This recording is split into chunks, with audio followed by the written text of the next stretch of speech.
तो cutting complete हो गया। अब इसको स्टिच कर लेते हैं। तो 4 कली को लेना है इस प्रकार से, और इसमें से 2 कली को लेना है, उठाना है 2 कली को जवाबी, ठीक है।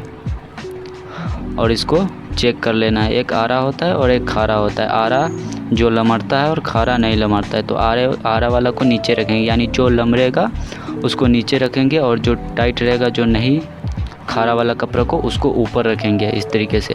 और 3 से 4 इंची पे आप इसको चाक बोल सकते हो, आप चाक बना सकते हो। तो हम यहाँ पे 3.5 पे एक मार्क कर रहे हैं, और उसके बाद इसको इस तरीके से स्टिच कर देंगे।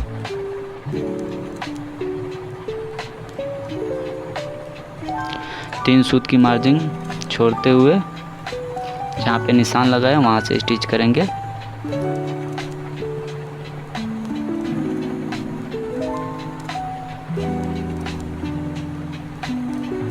और उसके बाद इस 2 कली को भी इस तरीके से उलट देंगे, यानी खारे वाले को ऊपर कर देंगे। इस तरीके से इसको भी सिल लेंगे।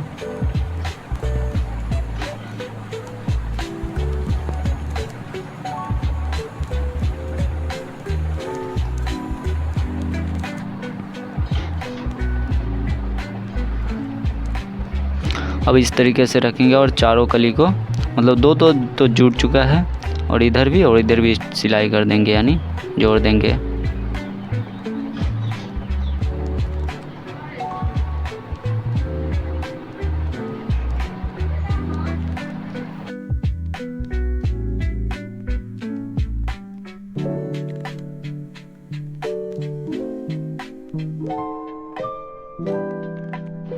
अब इसकी बेल्ट बना लेते हैं। तो जो कनी वाली साइड होती है, कनी कोड़ वाली, उसको ऊपर रखेंगे और इस तरीके से डबल फोल्ड कर देंगे ऐसे, क्योंकि इसका जो कनी होता है साफ़ होता है, तो हम इसी से बेल्ट को बनाएंगे, फोल्ड नहीं करेंगे। और इसके बाद जो चाक के लिए इसको चाक बोल सकते हो, इसको किए थे, छोड़े थे, उसको भी स्टिच कर लेंगे इस तरीके से पक्का ऐसे।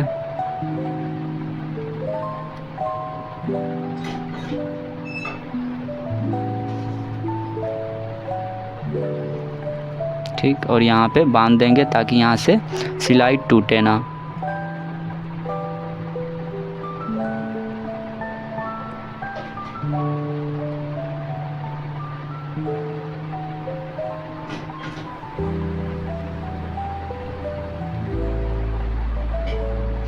आपको ध्यान से देखना है, थोड़ी सी वीडियो उतनी क्वालिटी नहीं है, मतलब बनाने का एंगल सही नहीं है, बट आपको ध्यान से देखना है, आपको समझ आएगा। इस तरीके से इसको उल्टा रखना है कपड़े को, और इस तरीके से बेल्ट को रखना है, बेल्ट को भी उल्टा ही रखना है ताकि ये सीधे की तरफ जाके सीधा हो जाए। और कन्नी इधर रखना है, कन्नी उसमें अटैच नहीं करना है, ध्यान देना है आपको।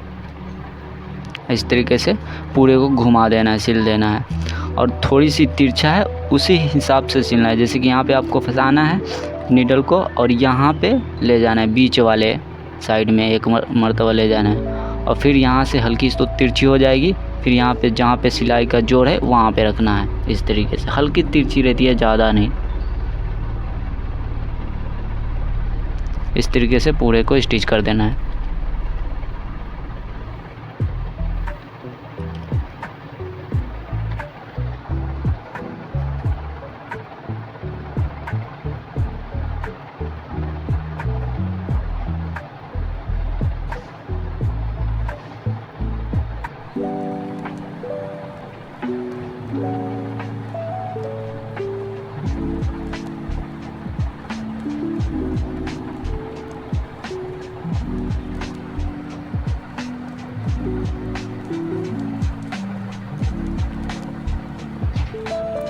और यहाँ पे 3 सूत का मार्जिन के हिसाब से कपड़ा को एक्स्ट्रा कट कर लेंगे, और उसको जिस तरीके से पहले जो बेल्ट बनाए थे, फोल्ड किए थे, उसी तरीके से यहाँ पे फोल्ड कर देंगे।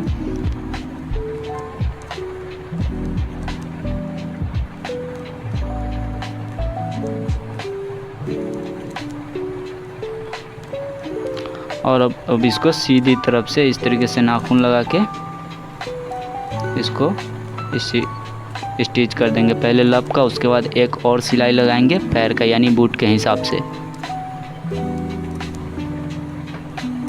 ठीक, इसमें क्या होता है कि आपको डबल फोल्ड नहीं करना पड़ता। इसका जो कन्नी होता है यानी कोर वो साफ़ होता है अच्छा, तो इसलिए हम इस तरीके से बनाते हैं तो बेहतर होता है।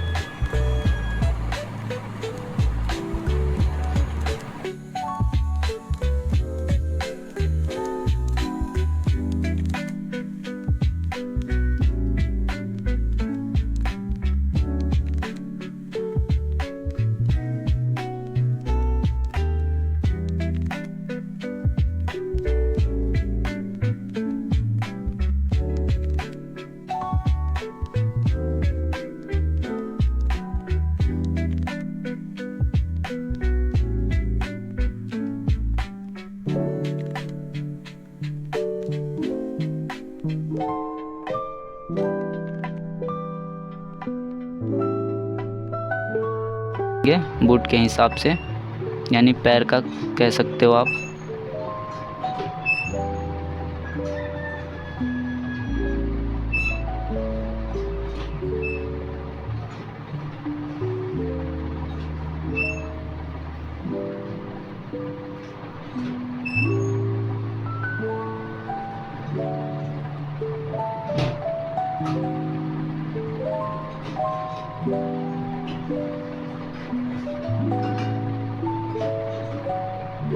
अब यहाँ से इसको मेज़रमेंट कर लें, किसी भी एक जहाँ जो कली जुड़ा है किसी भी एक से ऊपर से मेज़रमेंट कर लेंगे, जितना आपको लंबाई रखना है लेंथ उतना पे मार्क कर देना है और इसी के हिसाब से सारे को फोल्ड करना है। इस तरीके से अब इसमें फंसा लेना है और जितना चौड़ा आपको रखना चाहते हो 1.5 से 2 इंच चौड़ा बेहतर होता है। आप जितना रखना चाहो उतने हिसाब से छोड़ के और उसको फोल्ड कर देना है और सारे जोड़ पे इसी तरीके से बराबर बराबर रखना है, ठीक। और नाखून की मदद से इस तरीके से पहले इसको सीधा कर लेना है, थोड़ी सी गोलाई देते हुए। ये नाखून आप मारोगे तो खुद ही थोड़ा सा गोलाई हो जाता है, ठीक। इसी तरीके से पूरे को कर लेना है।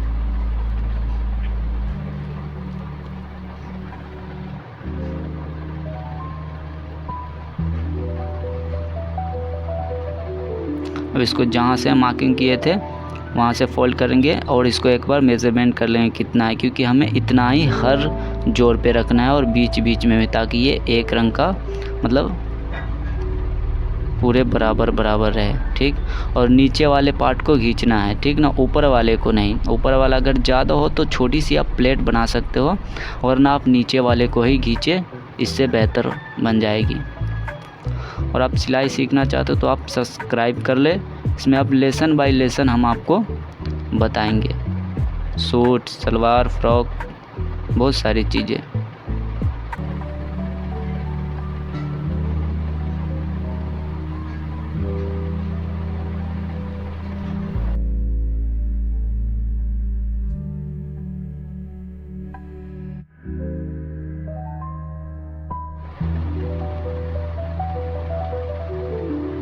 ये हो गया, अब इसको सीधा कर लेंगे। ये बेल्ट हो गया और ये हुआ बॉटम। अब इस पे चाहे आप बूट के हिसाब से जितनी सिलाई चलाना चाहते हो उतनी चला सकते हो, या फिर एक ही और चला दोगे जिस तरीके से बेल्ट पे चलाए हो। हम इस पे पैर के हिसाब से यानी बूट के हिसाब से जितनी सिलाई इस पे आएगी उतनी हम चला रहे। आपको जितना अच्छा लगे आप उस हिसाब से चला लेना। तो हम कुछ इस प्रकार से सिलाई इस पे लगाए हैं, ठीक। Thank you.